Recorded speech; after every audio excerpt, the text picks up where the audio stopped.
Fala galerinha do xadrez, tudo beleza? Começou o London Chess Classic 2023, torneio com grandes nomes, pra gente acompanhar aí o mês de dezembro aí que acabou de começar com um belo torneio, né? Temos aqui o Hugo Cash que tá disparando, prodígio indiano, subindo forte na tabela no ranking mundial, jogando contra o Matheus Bartel, uma partida muito legal. Também veremos uma partida do Michael Adams, lenda do xadrez da Inglaterra, e também como é que foi o Hans Niemann na primeira rodada aqui do London Chess Classic. E olhando aqui, Hugo Cash com as peças brancas abre com o peão do rei E4.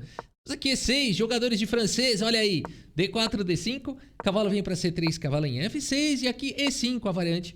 Aqui Steinitz atacando o cavalo volta para D7, F4, traz a proteção para o peão central, uma vez que este peão será bombardeado.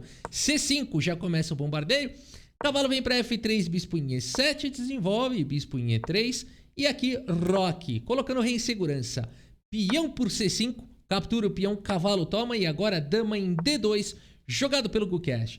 Cavalo de bem em D7, Gran Roque, meus amigos. Sim, roques em alas opostas. É disso que a gente gosta, emoção. Cavalo vem para B6, prometendo pular aqui para C4, será? A partida seguiu com bispo por C5 e depois de bispo por C5, bispo D3. Ou seja, o cavalo em C4 já não é mais tão eficaz, não é mesmo? Um lance como cavalo C4 atacaria a dama. No entanto, nessa posição está existindo bispo por C4 e depois de peão toma, o problema aqui desse bispo não ter desenvolvido, né? Tá caindo peça. Por isso, nesse momento, o Matheus segue com o lance F5, tentando manter tudo fechado. Gukesh abre a posição, peão toma, dama toma. E como prosseguir? Gukesh segue com o cavalo em E2, protege o peão de F4, manobra o cavalo, temos bispo em D7, preparando para trazer a torre para o jogo. Rei B1, profilático, temos o bispo em D6, pressão no peão de F4, G3 faz a proteção. E aqui, bispo em E8, manobrando o bispo para fora dessa cadeia de peões aí nas casas claras. Cavalo de E vem para D4, o bispo vem para G6, lutar pela diagonal de casas claras. Torre de H em E1, pressão no peão central. Torre de A em E8 faz a proteção, bispo toma, peão toma e B3, controlando os saltos do cavalo aqui do Bartel. E5, segunda partida, se livrando aí do peão atrasado, trocando o peão atrasado, peão toma, bispo toma, temos trocas. Cavalo toma, torre toma, dama toma. E aqui, que bonito é o xadrez, que impressionante é o xadrez, né? Porque a gente olha aqui, existe uma igualdade material, mas existem algumas diferenças na posição. As pretas possuem 3 ilhas de peões, né? Isso aqui chamado uma ilha, isso aqui é uma outra ilha, isso aqui é uma outra ilha, né? Quando tem peões juntos. E as brancas têm apenas 2 ilhas. Quanto menos ilhas, melhor. Significa que unidos venceremos, né? Os peões estão de mãos dadas, eles se fortalecem. Então significa que a posição das pretas é mais vulnerável, os peões estão mais enfraquecidos. E para piorar um pouquinho, esses peões são dobrados. Mas será que tudo isso é uma vantagem considerável? Olha, segundo os computadores, é uma vantagem e tanto. Mas para ir para a vitória ainda tem muito jogo. A partida seguiu com torre E1 atacando a dama vem para F6, A4, ganhando espaço na ala da dama, cavalo vem para D7, cavalo B5 atacando o peão, e aqui dama em C6 jogado pelo Bartel, permitindo o cavalo por A7, dama C5 ataca o cavalo e dá suporte na casa de F2, e aqui cavalo volta para a casa de B5. Apesar de ser possível jogar com torre F2, uma possível defesa seria a torre E2, a partida seguiu com torre C8, colocando pressão na coluna C, e aqui um lance surpreendente aqui do Gukesh, e é o melhor lance da posição segundo os computadores, não é muito natural. B4 atacando a dama, não, você em geral não vai querer atacar com os peões que estão protegendo o seu rei, mas aqui o Gukesh entendeu que seria importante controlar a casa de C5, o cavalo não vai poder vir para cá e tudo mais. Já jogou o B4, dama atacada, volta para F8. E aqui, né, o ponto todo é esse, B5 foi sensacional, porque a única maneira de continuar defendendo o peão seria com dama C6, mas estaria vindo cavalo A7, dando um duplo, né? Muito legal esse B4 aqui, de fato, não tem mais uma maneira de defender o peão. Por isso, dama F8 foi jogado, cai o peão central, dama por D5, cheque, rei vai para H7, e o Gukesh prepara já o cheque mate com torre E4, ameaçando torre H4, mate. A partida seguiu com dama em F1, com cheque, rei vem para casa de B2, cavalo em F6, e agora, Gukesh levou um duplo, como é que faz? Você salva uma das peças. Aqui você vai querer salvar dando cheque. Então, torre H4, cheque foi jogado. Cavalo cobre em H5. E aqui como fazer, né? Dama D3 foi jogado, propondo a troca das damas. Seguimos com dama em F6, com cheque. O Bartel é o seguinte, pessoal. O Bartel tem alguns peões a menos. Ele tem 2 peões a menos. Então, se ele sair trocando peça, que é tudo que o Hugo Cash quer, ele vai perder a partida. Vai para um final pior. Então, a única chance do Bartel é não trocar nenhuma peça e tentar algum contra-jogo, algum ataque aí. E o Hugo Cash, a missão dele é não permitir. C3 foi jogado. Temos agora o lance rei H8. Temos cavalo D6 atacando a torre vem para F8, cavalo E4 atacando a dama, controlando a casa de F2 em tempo. Dama em E7, temos dama D6 propondo trocas, E atacando o peão de G6, E atacando a torre em F8. Será que dá para evitar as trocas? Dama E8 no limite faz a proteção de tudo e Hugo Cash segue com G4. Out! O cavalo está cravado. Torre F1 é aquele lance que assusta. O jogador joga a torre F1 e dá uma risadinha pra você. Você fala, caramba, ferrou, né? Mas o Hugo Cash mantém o controle, joga G por H5, né? O adversário joga G5 com outro sorrisinho, bate forte no relógio. Você fala, caramba, o que tá acontecendo, né? E a torre tem que continuar protegendo aqui o cavalo. Mas depois de torre G4, o Bartel olha no relógio e fala, puxa, que pena. Tô ganhando aqui, mas vou ter que ir embora, né? Tá na hora do meu... Estão me chamando aí, tenho compromissos. E abandona aqui a partida.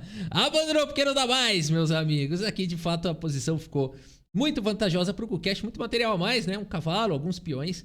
E não há um contra-jogo eficaz aqui, um contra-jogo pro Bartel. Então, acabou o combustível, né? Acabou, não tem contra-jogo.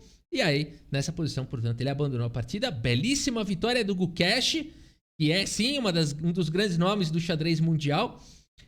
Começou bem aqui o torneio e fez uma precisão aqui em torno de 97% de precisão. Vamos para mais uma partida aqui do Michael Adams, lenda do xadrez da Inglaterra. Está encarando outro jogador muito brabo, que é o iraniano Amin Tabatabai. Meus amigos, Michael Adams. Me orgulho muito alguns anos atrás, nas Olimpíadas, foi 2019? Onde Rafael Leitão, nosso grande mestre Rafael Leitão, jogou contra Michael Adams no tabuleiro número 1. Foi uma partida bem emocionante e empatou, né? O nosso bicampeão mundial de categoria, grande mestre Rafael Leitão. Partida do Michael Adams abre aqui com o peão do rei E4. Temos aqui E5, cavalo F3, cavalo C6, bispo C4, abertura italiana. Cavalo vem para F6. Opa, e aqui... Cavalo, a gente gosta, né, do cavalo G5. Não foi jogado aqui, foi jogado com D3, bispo C5, contra-jogo em F2, cavalo C3 desenvolve, H6 controla a casa de G5, e agora nós temos, todo mundo coloca o rei em segurança. H3 controla a casa de G4, uma abertura bem simétrica, na verdade 100% simétrica até agora, e aqui cavalo A4, atacando o bispo. Será que dá certo ficar jogando com cavalo A5? Olha, segundo os computadores ainda seria o melhor lance, viu? O computador fala que essa linha aqui é boa, ó, cavalo B3, bispo B3, por incrível que pareça, né? Aí bispo D2, bispo D7, alguma hora vai dar ruim isso aqui, né? Mas o computador fala que é isso aqui, ó, torre 1, torre 8. Pô, aí você tá de sacanagem, né? O cara fala, pô, deixa eu jogar aqui. O que mais dá pra jogar pra ficar simétrico aqui? Aqui acho que não dá mais. Aqui C4, será que dá pra jogar um C5 ainda sem derrubar a barrinha? Olha aí, Rafa, volta pra partida, cavalo C3, cavalo C6, que é isso aí? É imortal do copycat. Bom, vamos voltar aqui. Bispo B6 foi jogado pelo Tabatabai. A3, dando a casa de A2 para guardar el bispo. Bispo E6 combatendo o bispo de casas claras. Bispo toma, peão toma. E C3. Ok. Temos o lance dama em E8. Coloca a possibilidade de vir para a ala do rei. Coloca a dama presa na defesa do cavalo. B4 foi jogado expandindo na ala da dama. Cavalo manobra para E7, torre A2. Opa, o que essa torre vai fazer? Bom, a casa de F2 já está sendo atacada várias vezes. Por que não já trazer mais um defensor, né? Rei H8 foi jogado, torre E1. Seguimos com G5, D4. Tenta fechar a diagonal de casas escuras. Cavalo vem para G6.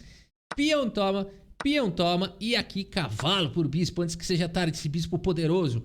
C por B6 foi jogado, C4, agora jogado pelo Michael Adams, temos dama em C6, atacando o centro, atacando o peão do C4, torre C2, faz a proteção do peão do C4, e aqui torre de A em D8, atacando a dama, permitindo dama E2, protegendo o peão. Rafa, esses caras são meio capi. Aqui tá caindo o peão e ele não tomou, ele não viu. Pessoal, dama D3 aqui, olha só o problema, né? Dama D3 ataca o cavalo tá atacado 2 vezes, o outro também e não tem defesa. Venceria na hora. Por isso, a partida seguiu com torre de A em D8, dama em E2 faz a proteção, dama em A4 pesa para cima da posição, mas no entanto, aqui tá protegido, né? Não é tão perigoso assim. Por isso, Michael Adams segue com C5, cavalo H5, foi jogado torre C3, cavalo vem para F4, bispo toma, cavalo toma, dama atacada vem para E3 e torre D1, lance assustador aqui do Tabatabaei, parece que é ele que tá dando as cartas, né? No entanto, Michael Adams mantém a frieza, segue com peão toma, rei H2, temos torre toma, dama toma, e aqui dama volta para casa de D7, domínio da coluna D, G3, tira esse cachorro daí, o cavalo volta para H5, o cavalo por E5, pera aí, Michael Adams tem uma boa posição, a dama tá atacada, a torre em F3, não dando tempo de capturar o cavalo, porque senão a torre está caindo, e torre por F3, e agora? Agora o cavalo volta em segurança, cavalo toma, cavalo vem para F6, dama em E3. Temos um final, brancas com um peão a mais, e também, questão de ilhas, uma ilha, 2 ilhas contra 1, 2, 3 ilhas, sendo uma ilha com peões dobrados. Uma vantagem bem grande para as brancas, isso é suficiente para o computador avaliar com 3 pontos de vantagem. Muito bem, dama C7, dama D4, that hurts. O cavalo está cravado, rei G7 faz a proteção, cavalo E5, prometendo cavalo G4 trocar tudo e jogar um final. Portanto, H5 foi jogado impedindo, cavalo volta para F3, agora esse peão ficou fraco, G4 avança, peão toma e E5 atacando o cavalo. G por F3, E por F6 com cheque, o rei vem para casa de F7, dama G4, ameaçando este e este, mas principalmente este. A partida seguiu com o rei por F6, dama por F3, cheque, rei E7, dama E4. Agora é o seguinte, brancas tem um peão a mais? Tem, mas não é um peão qualquer, é um peão polêmico. Tô brincando, não é um peão polêmico, é um peão passado, né? Esse peão passado é bastante perigoso, o rei, queira ou não, consegue se proteger aqui em G2, esse rei tá um pouco mais exposto. Vamos ver a técnica aqui para jogar esse final. Dama B8 foi jogado, dama H4, cheque, rei D7, dama D4 com cheque, dama C4 com cheque. O rei mantém a defesa do peão, dama F4 com cheque. Eu quero dar cheque pra sempre, cuidado, quase perdeu a dama aqui. Eu pensei, perdeu a dama, tem esse ainda. Forçado, E5, dama F6 com cheque, rei D5. Mas depois de dama por B6, Tabatabaei, meus amigos, abandona aqui a partida. Que bela vitória de Michael Adams. Abandonou porque não dá mais. Michael Adams mostrando porque é a lenda do xadrez da Inglaterra. Belíssima partida. Que qualidade de jogo, hein? Que qualidade de jogo. E aqui temos mais uma rodada, que é a partida do Jules Mussard, jogador da França, discípulo de Maxime Vachier-Lagrave e Hans-Mouk Niemann, que acabou de sair de um torneio, campeão do torneio Tournament of Peace, torneio da Paz 2023, onde ele ganhou com 8.9 e performance de 2.942 de rating. Talvez a maior performance aí do ano, né? Tá com tudo, Hans Niemann. Vamos dar uma olhada. Jules Mussard. Como é que fala aí? Cadê os franceses? Abre aqui com peão do rei E4. E5, cavalo F3, cavalo C6, a abertura Rui Lopes. Temos cavalo em F6, a defesa Berlim. Roque, cavalo por peão. Torre 1 ataca o cavalo, cavalo D6 ataca o bispo. E aqui cavalo por E5, pendurou o bispo. Nada disso, cavalo por B5 seria um erro fatal por conta de cavalo por C6 e goodbye para dama, né? Por isso a partida seguiu com bispo E7, lances teóricos aqui, bispo volta para F1, cavalo por E5, torre toma, roque D4, aqui bispo F6 ataca a torre volta, e aqui torre em E8, questiona a torre, temos bispo em F4, torre toma, dama toma, cavalo E8, isso daqui, pessoal, é mais conhecido do que o do Ré Mi Fá, não sei, qualquer coisa aqui. Isso aqui é muito conhecido hoje em dia. A turma tem jogado muito isso quando eles querem empatar, né? Quando o jogador de pretas quer empatar e o de brancas não fica triste com o empate. Eles vão jogando isso daqui. Agora, vamos ver como é que segue aqui. C3 foi jogado, D5 diretamente. Cavalo vem para D2, bispo em F5, dama em E3, C6 jogado pelo Niemann. E aqui ele gastou um pouco de tempo, o Niemann, para fazer esse lance, porque até agora era o lance 15, eles não gastaram nada de tempo, jogaram simplesmente na teoria. Hans Niemann pensa um pouco aqui, coloca um granitinho aí nas casas claras, Temos o lance torrinha 1 dominando a coluna E, H6, profilático. Dama vem para G3, bispo G5, propõe trocas. Temos H4, bispo toma, dama toma. E a dama vem para casa de F6, proteger o bispo que estava atacado. Temos o lance cavalinho F3, bispo E4, propondo trocas aqui, atacando tudo, praticamente forçando as trocas. Dama toma, cavalo toma. E agora o cavalo centraliza em E5 e a gente tem o lance bispo F5 jogado aqui pelo Nima.